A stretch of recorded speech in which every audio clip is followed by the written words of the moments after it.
Boa noite a todos. Hoje estamos aqui para mais um episódio do À Conversa. Connosco hoje temos o professor Dr. Fernando Rosas. O professor foi licenciado pela Faculdade de Direito da Universidade de Lisboa em Direito. Concluiu o seu mestrado em História na Faculdade de Ciências Sociais e Humanas da Universidade Nova de Lisboa, onde também fez o seu doutoramento em História Contemporânea. Tem sido, sem dúvida, um dos grandes nomes associados à historiografia sobre Portugal contemporâneo, e hoje estará aqui connosco para fazer uma breve comunicação sobre Portugal no período de Salazar, neste caso Salazar e a manutenção do poder político. Boa noite, professor. Boa noite. Obrigado por ter aceito o convite. Ora, é um prazer para mim. E se calhar para fazermos o kick-off seria importante para quem nos está a ouvir, sendo que isto também é uma plataforma com não só académicos, fazer se calhar uma breve introdução num quadro contextual sobre Portugal na década de 30 e a ascensão de Salazar ao poder em Portugal? Bom, vocês convidaram... Peço desculpa, professor, mas não estamos a ouvi-lo. Está muito baixinho. Deixa-me cá ver o que é que se passa.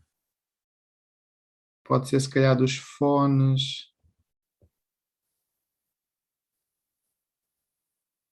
Estão a ouvir? Ainda muito baixinho, mas me parece um bocadinho melhor. Deixa-me pôr aqui o volume no máximo.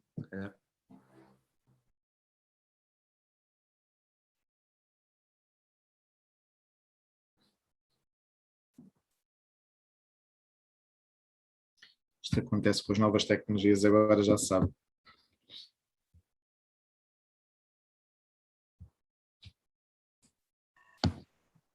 E agora está melhor? Perfeito. Agora sim. Obrigado. Portanto, vocês convidaram para falar sobre um dos meus livros, Salazar e o Poder, a Arte de Saber Durar. É um livro que foi editado em 2013, se não me engano, pelas edições da Tinta da China. E é um livro que visa responder essencialmente a uma questão, duas questões, mas primeiro como é que Salazar chegou ao poder, mas sobretudo como é que Salazar manteve o poder, ou seja, a arte de saber durar, no subtítulo, quer dizer isso mesmo, como é que se manteve no poder uma ditadura que foi uma das ditaduras mais longas da Europa da primeira metade da primeira e da segunda metade do século XX, 48 anos, nem toda sob a hegemonia do Salazar.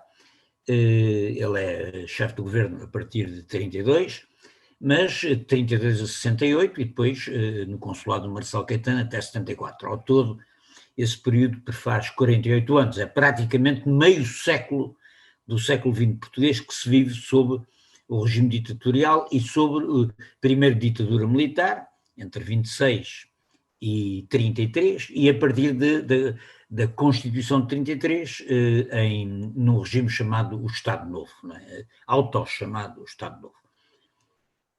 E, portanto, a questão que se colocava, a questão que sempre me colocou como cidadão e depois como historiador, foi tentar perceber como é que era possível um regime com essa natureza política durar tanto tempo, não é? Sobreviver à derrota do nazifascismo na Segunda Guerra Mundial, sobreviver propriamente à Segunda Guerra Mundial e ao abalo que ela provocou, e depois durar, apesar de tudo, a partir de 1961, 13 anos de uma guerra colonial excepcionalmente prolongada e profundamente lesiva do ponto de vista económico e social do país, da economia, da sociedade, etc. E, portanto, tentar perceber isso, e nesse exercício tentar perceber isso, procurar esclarecer a natureza política, económica, social do regime, foi o que me desafiou a fazer esse livro. basicamente, esse livro tem duas partes. Numa primeira parte, eu analiso o processo da tomada do poder pela corrente salazarista dentro da ditadura militar, a partir de 1926, as várias etapas do processo de tomada do poder por parte da corrente salazarista, e em seguida, uma segunda parte, analisa aquilo que eu penso serem os fatores estruturais, historicamente estruturais, da durabilidade do regime. Porque é que ele terá durado tanto tempo? Não vou perder agora muito tempo a analisar a primeira parte, porque provavelmente não é essa parte que vos interessa tanto. A maneira como Salazar chega ao poder é um processo interessante de como os regimes autoritários nessa altura escorregam progressivamente para regimes de natureza fascista, para regimes de características fascistas particulares, mas com essas características. É um processo simultaneamente de luta interna dentro da ditadura militar e de luta da ditadura contra os seus adversários externos, ou seja, contra aqueles que se opunham à ditadura. É um período de grande perturbação na vida política e social do país, entre 26 e 31, 32. É um país, nesse período, entre 26 e 31, pelo menos, seguramente, marcado por uma espécie de guerra civil intermitente, com as revoluções republicanas para tentar derrubar a ditadura, que são tentativas revolucionárias que são derrotadas, e esse processo de derrotas reforça a própria ascensão do Salazar à hegemonia dentro da ditadura militar. E isso também ajuda a perceber como a ditadura salazarista é uma direita composta de várias direitas, quer dizer, o salazarismo é uma direita de direitas, não é? Onde está a direita autoritária, antiliberal, conservadora, que vem do integralismo lusitano, do centro católico, etc. O próprio Salazar estava nesse campo.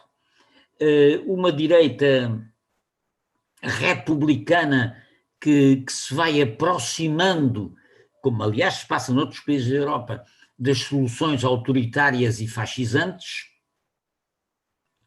Uma direita propriamente fascista, representada pelos camisas azuis do Rolão Preto, que integra esse panorama também, e eu direi uma direita tecnocrática, não muito politizada, mas que acreditava que era preciso uma ditadura para relançar o desenvolvimento económico do país. A direita que eu chamo a direita dos engenheiros, a direita do industrialismo, da modernização agrária, etc., que entendiam que o regime liberal era incompatível com o desenvolvimento económico.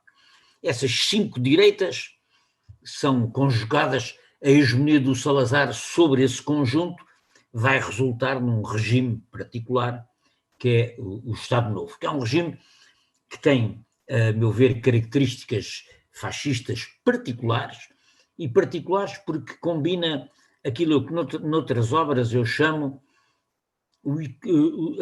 a subordinação do fascismo plebeu, do fascismo camisa azul, do fascismo miliciano, do fascismo de Rolão Preto, ao velho conservadorismo fascistizado que domestica o nacional-sindicalismo e o integra dentro do Estado Novo. Portanto, digamos que aquilo a que eu costumo chamar o fascismo conservador, ou de origem conservadora, e o fascismo plebeu, casam-se em Portugal, mas com a subordinação do segundo ao primeiro, que dá um regime de natureza com características fascistas na natureza do regime, mas em que elas são subordinadas também a um conservadorismo essencial que o Estado Novo representa. Mas, dito isto, eu numa segunda parte peço desculpa, numa segunda parte passo a analisar os fatores de durabilidade deste regime. Na primeira explico como é que este processo se desenvolve, até à tomada do poder, até à nomeação de Salazar como primeiro-ministro, e depois em 32, e depois em 33 com o plebiscito que institucionaliza o novo regime com a Constituição de 33, o Estado Novo. E como é que este regime se aguenta? Como é que este regime se aguenta no tempo? E é nisso que eu concentro o aspecto, a segunda parte da obra, selecionando uma série de fatores que eu agora me vou limitar a enumerar como introdução e depois podemos conversar sobre eles ou alguns deles. Eu considero um primeiro fator essencial que é a violência política, mas a violência é um aspecto complicado, porque há uma violência preventiva e há uma violência repressiva. E é a conjugação destas duas violências que faz durar os regimes deste tipo. Em segundo lugar, o facto de, ao longo deste período todo, o Salazar o Estado Novo, ter sempre conseguido controlar as Forças Armadas. As Forças Armadas são sempre o pilar essencial do regime, o controle das Forças Armadas. Quer dizer, o regime, em várias conjunturas, treme na conjuntura do pós-guerra, treme nas eleições de 58 com o general Humberto Delgado, treme, em certa medida, nos anos 60 com a agitação social, etc., mas não cai. E não porque está ali. Desde as reformas militares de 36 a 38, o Salazar assume o controle férreo das Forças Armadas e nunca o perde. E quando ameaça perdê-lo, ameaça cair também, mas na realidade não o perde. Essa é uma questão a seguir ao uso da violência, à gestão da violência, mais concretamente. O controle das Forças Armadas é um aspecto que eu acho essencial. Em terceiro lugar, considero a aliança com a Igreja Católica. A Igreja Católica é uma aliança que não dura sempre, mas enquanto o cardeal Sergério é cardeal patriarca, e mesmo um bocadinho antes disso, ou seja, até à dissidência pública do Bispo do Porto em 58 e à formação de uma espécie de esquerda católica que é contra o regime, essa aliança com a Igreja Católica é muito importante para a legitimação do regime num país onde a Igreja tinha uma influência grande, sobretudo no mundo rural e em parte do mundo urbano. Em quarto lugar, considero também que para a durabilidade do regime vai contribuir a organização corporativa, ou seja, o controle pela organização corporativa, quer das relações sociais, quer da economia, não é? A economia corporativa. Porque a economia do Estado Novo, como a dos regimes desse tipo, é uma economia fortemente interventiva do ponto de vista do Estado. Não há uma economia socialista, porque não se mexe na propriedade privada, antes pelo contrário, o regime entende-se bastante bem com as elites económicas, mas é um regime de forte intervenção económica do Estado. E essa intervenção económica reguladora do Estado consegue obter um sistema de equilíbrios entre forças dominantes, entre essas forças dominantes e as forças intermédias, e de controle das forças dominadas, se quiserem, que vai contribuir para a duração do regime. Em quinto lugar, há um fator que é também muito importante, que é a apetência totalitária do Estado. Ou seja, é um Estado que, à semelhança do que se passa em Espanha, em Itália, na Alemanha, em vários países desse período, com regimes semelhantes ou comparáveis, é um Estado que busca criar um homem novo. E criar um homem novo através de instituições de inculcação ideológica unilateral. Ou seja, controla os interstícios da sociedade com vista a dominá-la. Na família, na escola, no trabalho, no lazer, além de aparelhos de inculcação gerais, que difundem uma linha geral, há aparelhos de inculcação específica. A Organização das Mães para a Educação Nacional na Família, a Mocidade Portuguesa Masculina e Feminina para a Juventude, a Federação Nacional para a Alegria no Trabalho, no controle dos lazeres. E, portanto, essa apetência totalizante do Estado é muito importante para a própria durabilidade do regime. E há finalmente um sexto fator que eu, por acaso, no livro não abordava porque não o tinha estudado ainda convenientemente, que é o fator imperial, ou seja, a existência de um império colonial.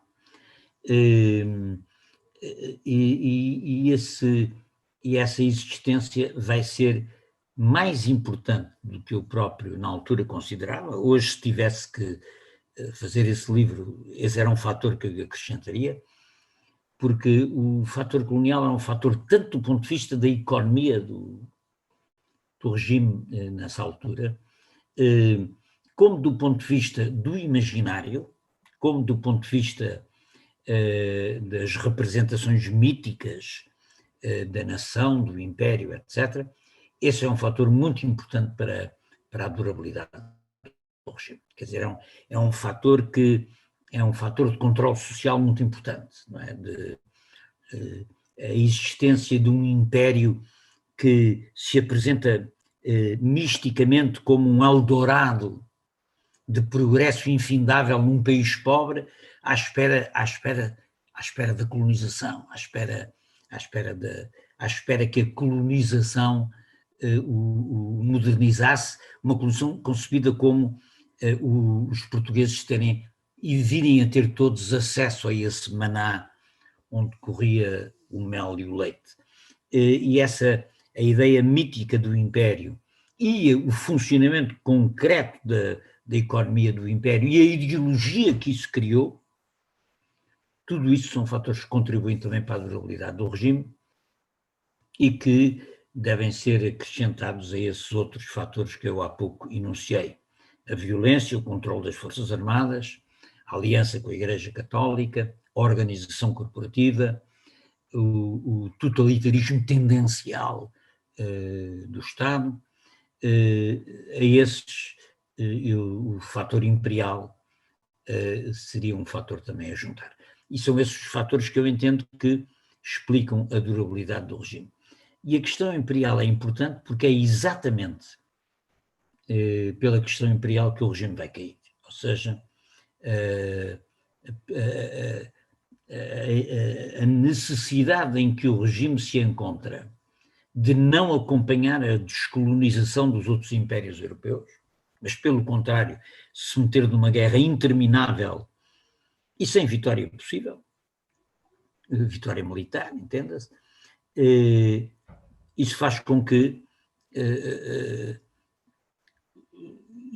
as Forças Armadas quebrem, faz com que as Forças Armadas atinjam a exaustão e faz com que a sociedade se canse do esforço da guerra e a recuse, e faz com que os militares, em nome exatamente de acabar com a guerra, acabem com o regime.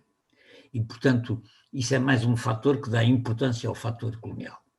O fator colonial não só ajuda, de uma forma importante, o regime a durar, como é por causa da questão colonial que o regime vai...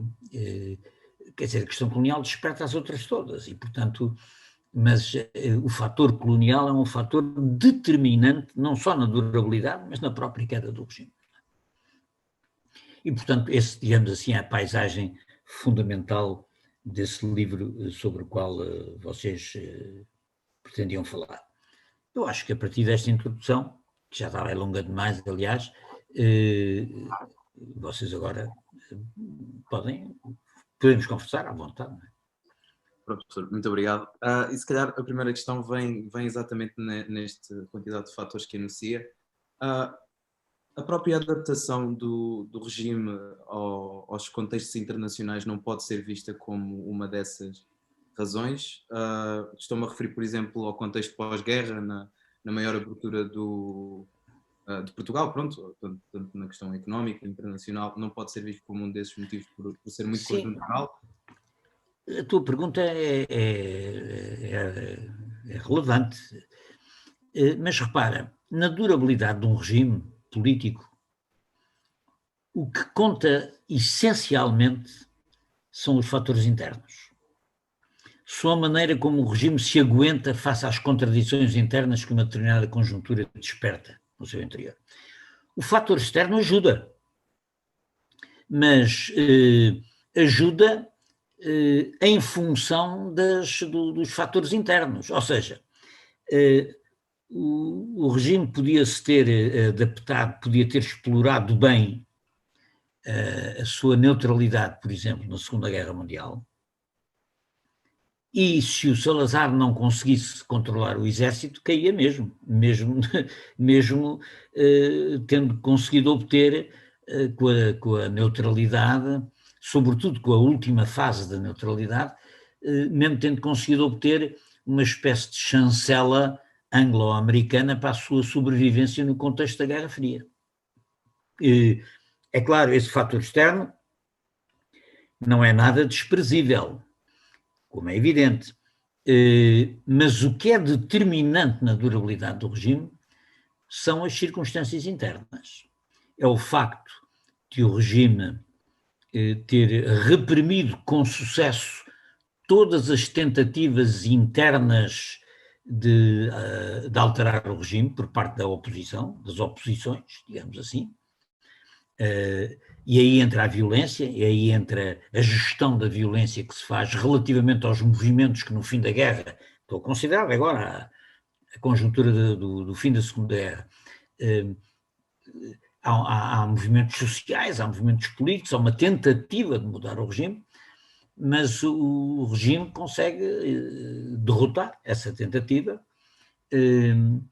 não só porque tem uma gestão da violência com sucesso, como nunca perde o controle das Forças Armadas.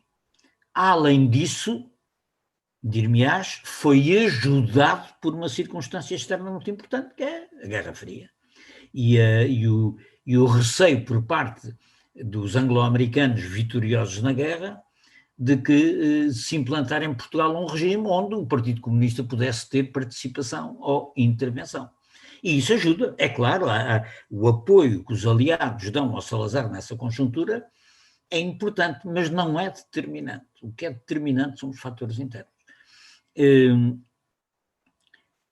Tu vê na guerra colonial, não é? Dos 13 anos de guerra colonial, apesar de se falar do orgulhosamente sós, de um regime orgulhosamente só, etc., e da guerra ser longa e dos países NATO terem, alguns deles, mudado de posição ao longo dos 13 anos de guerra,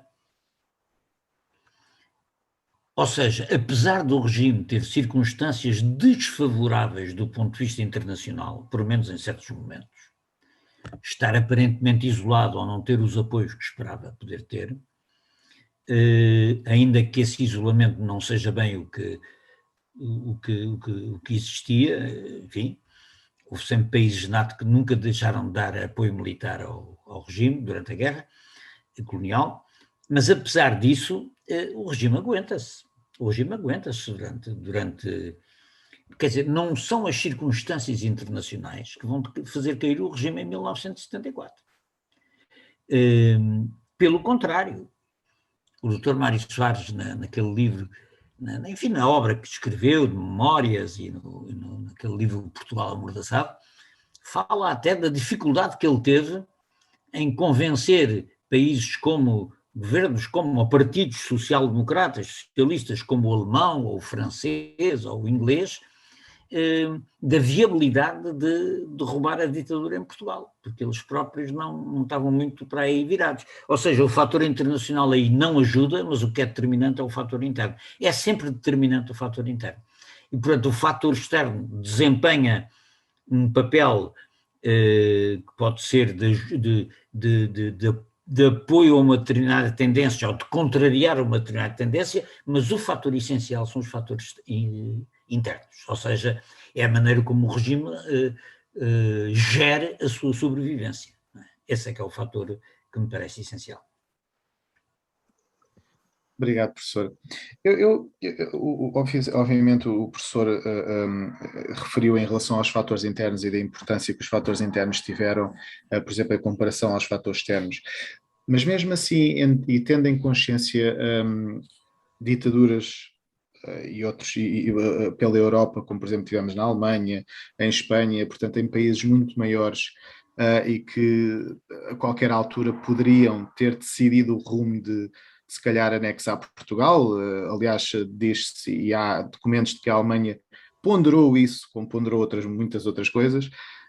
A minha questão seria, será que este jogo internacional não foi também realmente muito importante? Porque ao fim e ao cabo Portugal acaba por passar ali um bocadinho despercebido, passa a expressão, durante esta época, não é? O fator internacional, como tu dizes, estou de acordo, é importante, é muito importante, como é evidente, não é? É guerra e na Segunda Guerra ninguém escapa, não é? Mesmo os neutrais estão metidos na guerra. E como tu disseste também, a certa altura aos alemães pareceu conveniente, a célebre Operação Félix, no quadro de uma operação que visava, em colaboração com a Espanha franquista, atacar o Gibraltar, para fechar o Mediterrâneo aos ingleses, admite-se e chega a ser enunciada uma operação, a Operação Félix, que é haver um ramo da movimentação de tropas por terra que iria ocupar o litoral português com vista a evitar o desembarque inglês. É a chamada Operação Félix.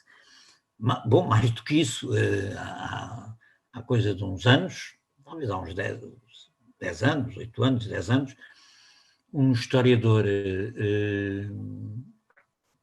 catalão descobriu nos arquivos histórico-militares da Espanha, que é um arquivo muito rico, descobriu o plano de operações assinado pelo Franco para invadir Portugal.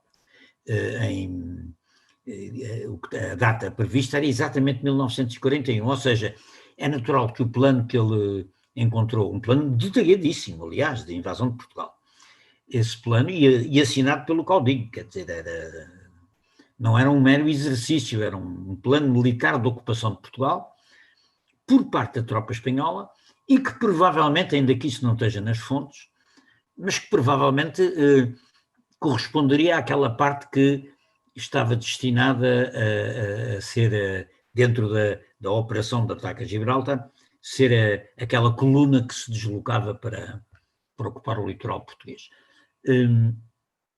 Portanto, essas coisas, quer dizer, na gestão da neutralidade portuguesa durante a guerra, essa gestão é muito importante na sorte do país, porque imagina tu que o país tinha entrado na guerra, o regime acabava nessa altura, porque ainda por cima, como se o regime se entrasse na guerra, quer a favor do...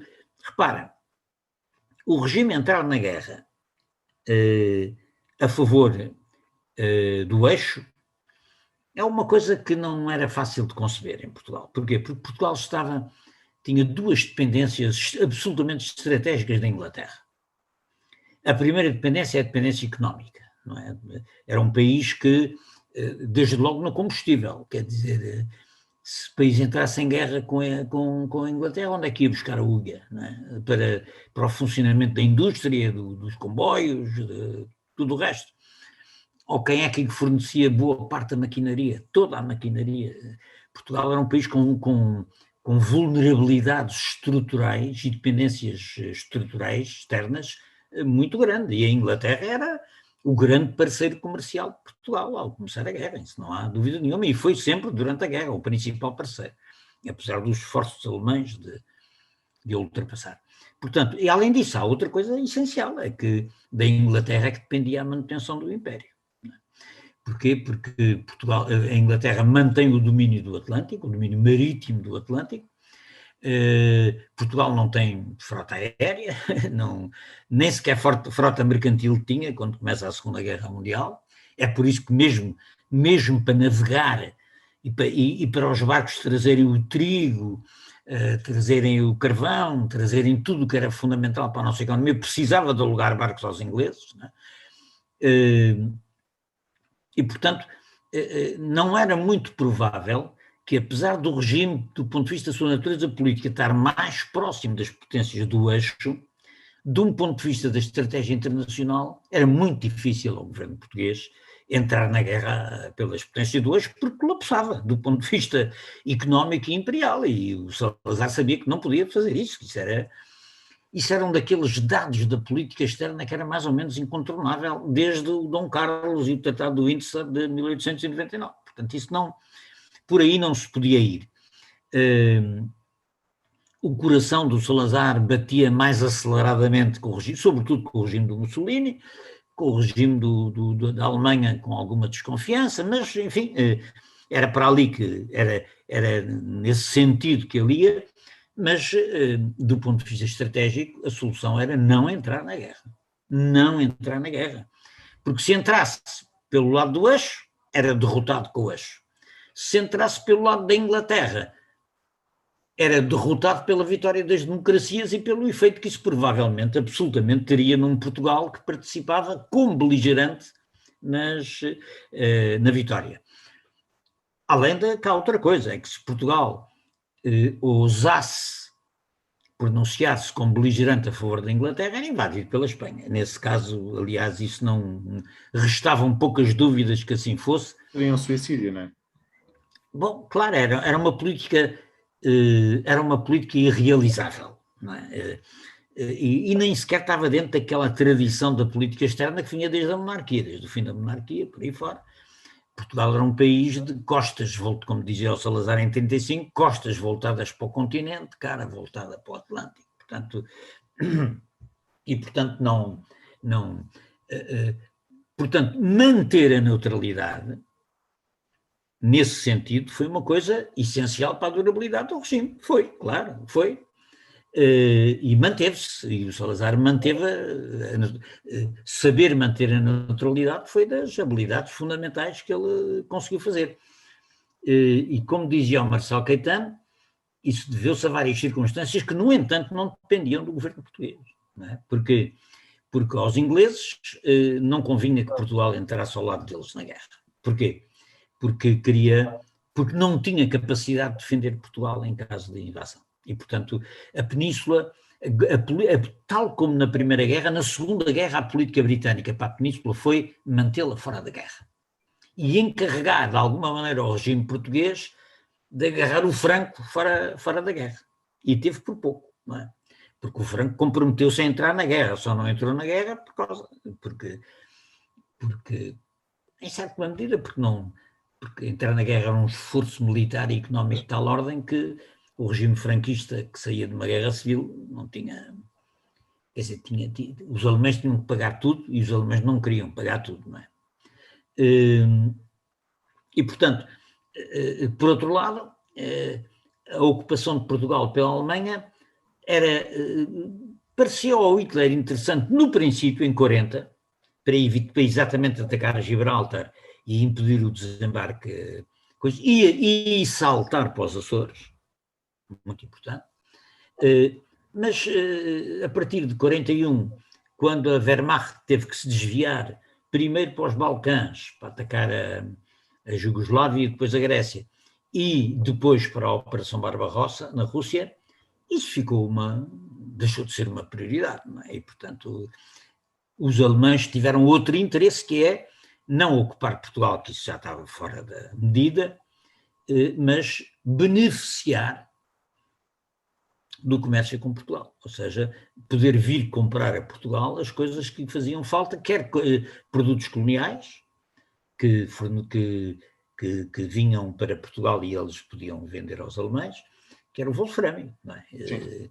E, portanto, também, quer dizer, a política de neutralidade é facilitada pelo facto dos ingleses não quererem que Portugal entrasse e da Alemanha ter perdido o interesse por ocupar Portugal. E depois, porque na realidade, mesmo nas forças de oposição, a oposição antifascista, a oposição democrática, quer a oposição democrática liberal, quer a oposição comunista, nunca propuseram a entrada de Portugal na guerra, ao lado dos aliados. Portanto, não há essa alternativa. A alternativa de entrar na guerra a favor dos aliados não existe. Assim como ninguém formula a entrar na guerra pelo eixo. Isso também não existe. Não é? Essa então não existe de todo. A entrada na guerra a favor dos aliados também não. E, portanto, também não há uma alternativa interna. E depois, como dizia o Marcelo Caetano, aliás, com grande zanga do Salazar, houve sorte. Houve sorte. O Marcelo Caetano, para irritar o Salazar, dizia: depois houve sorte, Vossa Excelência teve sorte. E coisa que o Salazar não gostava nada de ouvir. Mas teve sorte, porque, na realidade, imaginemos nós que o jovem rei, o jovem príncipe da Jugoslávia não fazia o golpe militar para tomar o poder e demitir o regente Pedro. Os alemães não teriam ido aos Balcãs. Imaginando que o Mussolini não atacava a Grécia e não era corrido quase praticamente da Grécia a pontapé, a menos que os alemães interviessem como intervieram, né, para o segurar. Né? Pronto, teve sorte, quer dizer, a guerra desviou-se, tomou outro ritmo. E, portanto, essa visão do Salazar como um deus ex machina que mantém...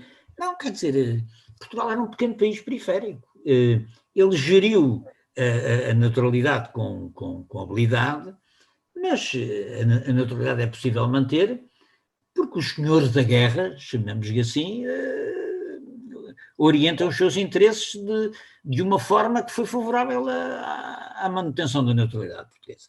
Senão Portugal tinha sido engolido, como foi. Havia país que quisesse mais a neutralidade que a Bélgica ou com a Holanda. Não é? E pronto, estavam ali no caminho, foram, não é? Portugal estava aqui numa ponta, não é? Estava aqui numa ponta, quer dizer, o que é que interessava? Era os Açores. Não é? Os Açores, a certa altura, os Açores não compensavam, quer dizer, não... Há aquela célebre frase de que Paris vale bem uma missa, não é? Os Açores não era bem assim, não é? Não, os Açores não valiam a missa de deslocar tudo para aqui, sobretudo quando nos Balcãs e depois na frente leste, que era a mãe de todas as guerras, era a guerra a leste, e portanto não compensava os alemães virem aqui. E portanto, aí o fator externo, a manutenção da neutralidade é um fator importante, mas atenção, o que mantém o Salazar em pé no fim da guerra, sem dúvida que o facto de ele ter mantido a neutralidade ajuda, mas o que mantém o Salazar em pé no fim da guerra é ele ter conseguido gerir a repressão política da oposição, é ele ter segurado o exército e é a própria oposição, a certa altura, não ter a capacidade de ultrapassar as dificuldades que o regime lhe coloca em termos de relação de forças, não é? Quer dizer, há ali um momento favorável, parece que a coisa vai mudar, parece que não há outra solução, mas havia, porque entretanto apareceu a Guerra Fria, aí está, outro fator externo que ajuda, mas não é só a Guerra Fria, quer dizer, eu não anulo o fator externo. O que digo é que o fator externo atua através dos fatores internos, não é? Atua através dos fatores internos, contrariando-os ou potenciando-os. E neste caso, favorecendo o regime do Estado Novo na sua manutenção. Mas no fim da Segunda Guerra ele treme e não é pouco, não é? terminou é pouco. E é curioso ter referido essa parte da empresa e, obviamente, de certa forma, o benefício que Portugal teve digamos, da cooperação, mas não deixa de ser interessante porque eu, já que ainda antes da pandemia, estive a analisar alguns arquivos aqui nos arquivos ingleses, portanto, alguns documentos secretos que agora são passíveis de ser consultados, em Do que os PRO, ingleses... do Diga? Public Record Office. Não, National Archives. Sim, agora chama-se assim, no meu tempo é que se Pois, na chamava altura. PRO, era o PRO. E É o National Archives, agora é o National Archives. e em que eles, na realidade, não, pelo menos a forma como eles se referem a Salazar nunca foi com muito carinho. Foi muito pelo contrário. Não, mas é certo, mas repare, eles tinham com o Salazar uma relação muito pragmática, que é esta. Quer dizer, no fim da guerra, e isso é variando com as conjunturas, não é? Preciso ver que isto são 48 anos, não é? Quer dizer, isto vai variando. Se nos referirmos à conjuntura da guerra, apesar das profundas polémicas e apertos porque passam as relações luso-britânicas durante a guerra, é política do Foreign Office, sobretudo do Foreign Office, manter o Salazar. Isso é sempre política do Foreign Office. Porquê? Porque eles tinham a certeza que o Salazar cumpria aquilo que os ingleses precisavam em termos de política metropolitana e colonial. Não é?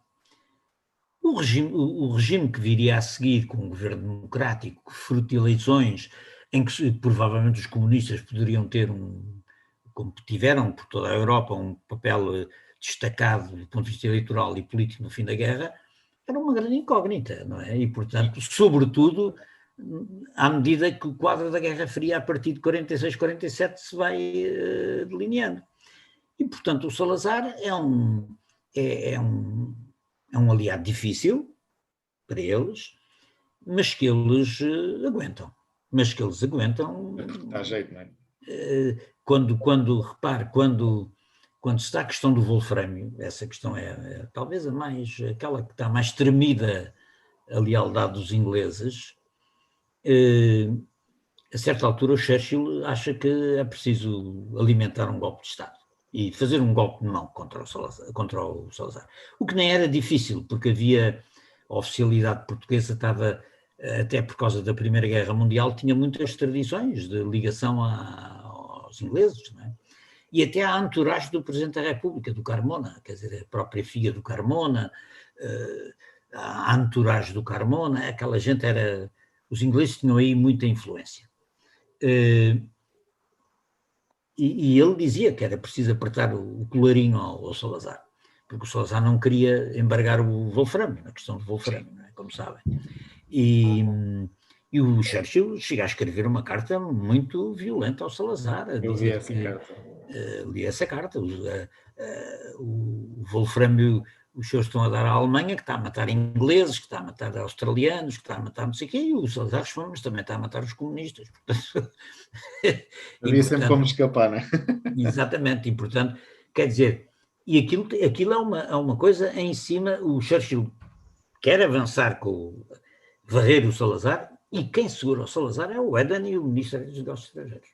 Seguram-no completamente, dizem não pode ser, porque o contrário é uma incerteza, e a própria oposição, quando faz aquelas grandes manifestações do fim da guerra, vai falar com os ingleses, e os ingleses põem-se, os diplomatas ingleses em Lisboa, é um banho de água fria, quer dizer, põem-nos claramente à distância. O Mário Soares fala disso, aliás, no Portugal Amordaçado, como eles levaram um banho de água fria quando o embaixador, o Campbell,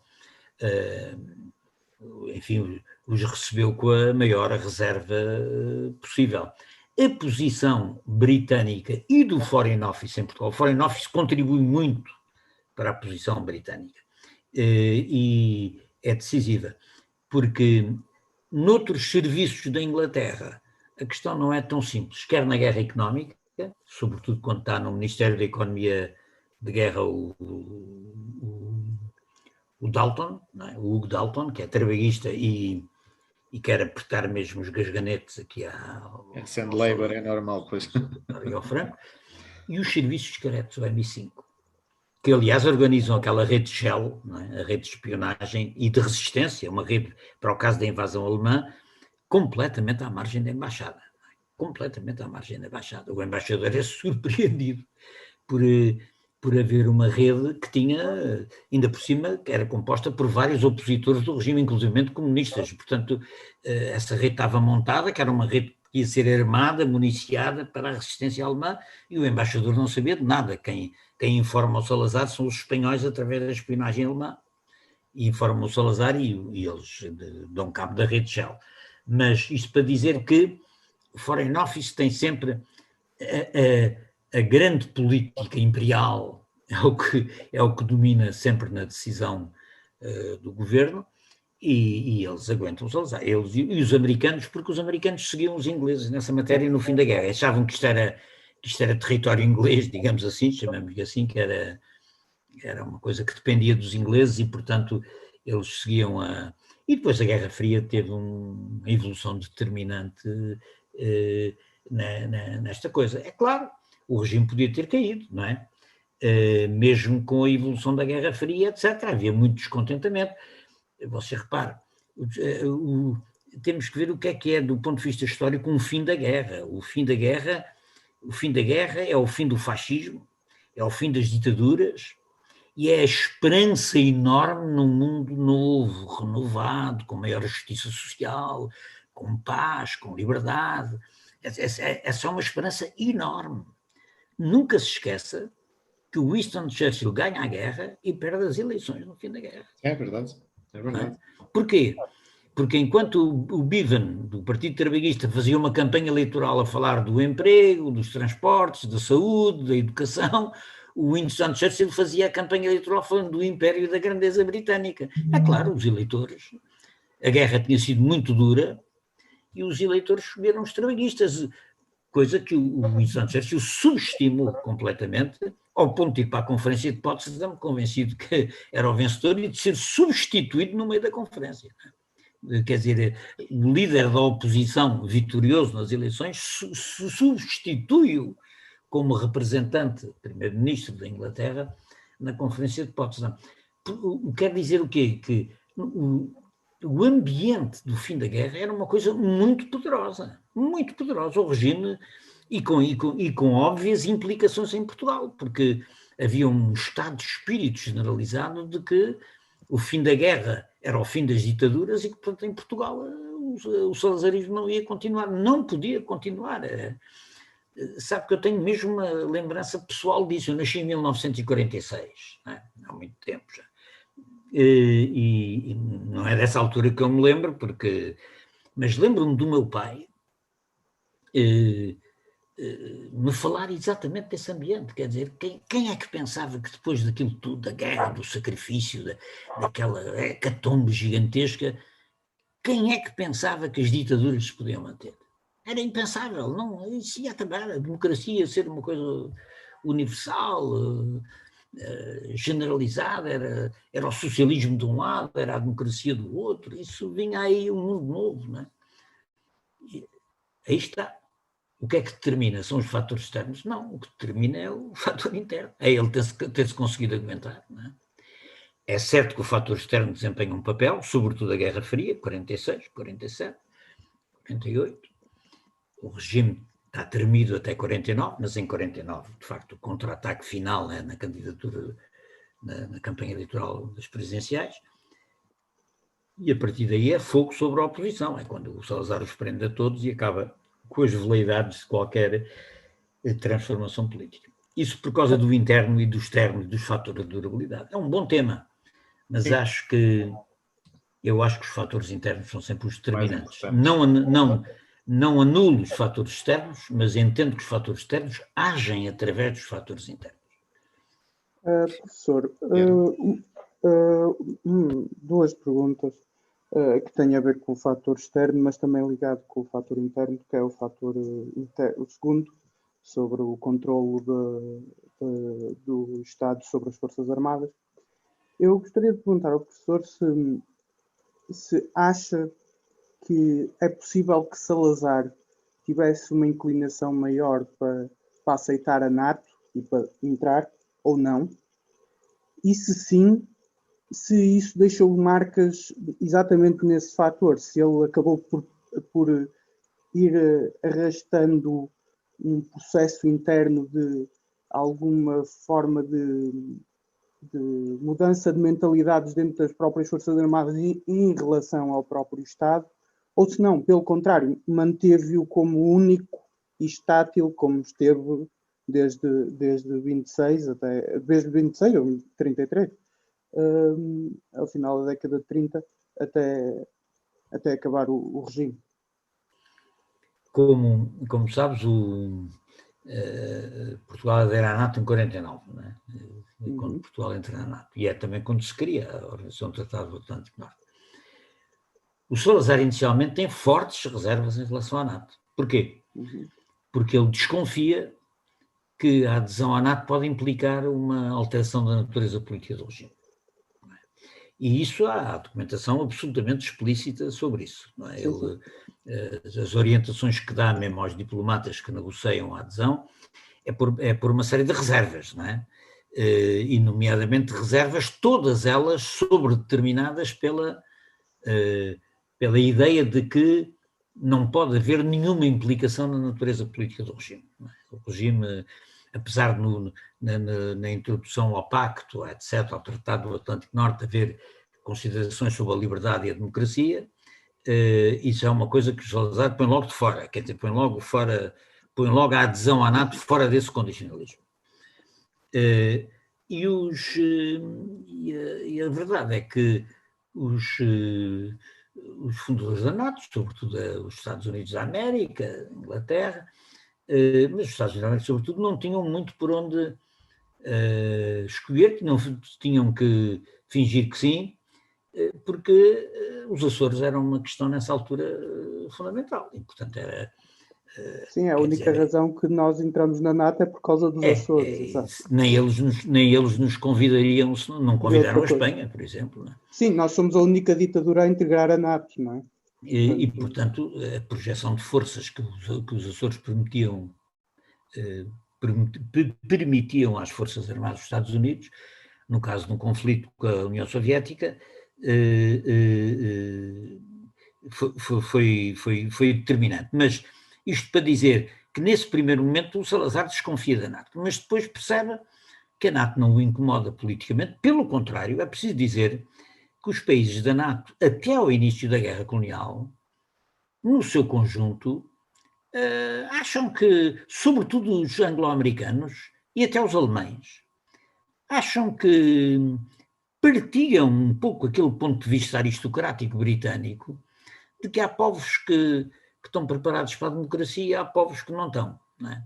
E que, portanto, os povos latinos, os povos do sul da Europa, eram povos que não...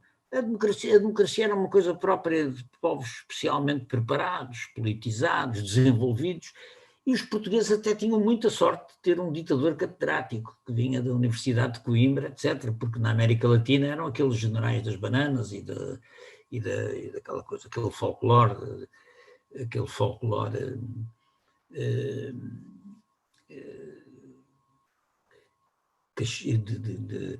castrense e militar, e portanto, até durante todos os anos 50, há múltiplas declarações do Foster Dulles, que é o secretário de Estado do Eisenhower, do Adenauer, da Alemanha, mesmo de políticos franceses, a começar pelo próprio general de Gaulle, que vêm com simpatia à ditadura portuguesa. Não se incomodam lá muito se há democracia ou não há. Quer dizer, acham que Portugal é um país que está governado por um ditador que é um ditador sábio e, portanto, não tem problema, fica o ditador até porque esses países dos anos 50 têm impérios coloniais e ao contrário do que se costuma dizer, não os oferecem, quer dizer, pelo contrário, vão travar guerras tremendas para manter os seus impérios coloniais. A França na Indochina e na Argélia, a Holanda na Indonésia, todos, a Inglaterra na Malásia e por aí fora, e, portanto, Portugal era um parceiro imperial também dos impérios coloniais e, portanto, não há isolamento político do salazarismo. Pelo contrário, a época de ouro do salazarismo em termos internacionais é o que vai desde 49 a 61. Não é? São ali 12 anos, uma dúzia de anos de plena aceitação internacional. Não nos podemos esquecer que nos anos 50 vem cá a Portugal o Eisenhower, a Rainha de Inglaterra, o Haile Selassie da Etiópia, até o Suekarno da Indonésia vem cá. E, portanto, quer dizer, Portugal tem um reconhecimento internacional, a questão do império ainda não se pôs, vai-se pôr a partir de 60, não é? Com as independências africanas, a sério, vai-se pôr nessa altura, enfim, começa a pôr-se na Índia, mas a Índia é a Índia, e, portanto, a questão colonial em África não se põe antes de 1960, praticamente. E, portanto, o Salazar compreende é que a NATO dá retaguarda, dá resguardo internacional.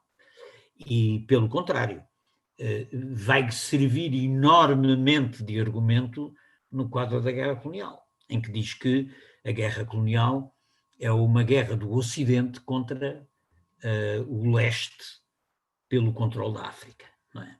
E, portanto, não é uma guerra não são guerras de libertação nacional, não são guerras independentistas, mas são uma disputa entre o Ocidente nato e a influência comunista e, portanto, a influência soviética, e, portanto, tenta transformar a guerra em África numa guerra da Guerra Fria, não é? E, portanto, a NATO, em última análise, vai servir de poderoso argumento diplomático no quadro da guerra colonial e, mais do que isso, a NATO vai servir como cobertura para continuar a armar-se durante a guerra colonial, no momento em que as Nações Unidas e outras decisões que são tomadas na altura proíbem o governo de comprar armas ou de que sejam fornecidas armas para fazer a guerra em África.